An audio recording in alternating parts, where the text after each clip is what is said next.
Hello tubers, Mezcal here. I thought I'd show you a little handy trick that if you've got a flogged out bearing housing and you want to pack it out with some epoxy, here's what I did last time. I'll just show you how flogged out this one is. You can see that's just wobbling around in there. So what I did on the other side is put some cling film around the bearing so that's a nice snug fit,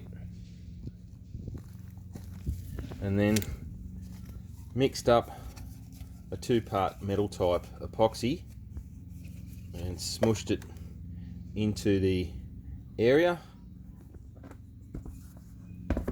after cleaning and scratching to give the epoxy something to purchase into, and then make a sausage of it and squish it up against the walls there so it's sort of conical and allows you to press your bearing in, and then pop it on the wheel and then screw up the nut so that it smushes out all the excess, and then take it off. And once it's hardened, you'll be able to pull the bearing out without any drama because you've put that cling film around it. And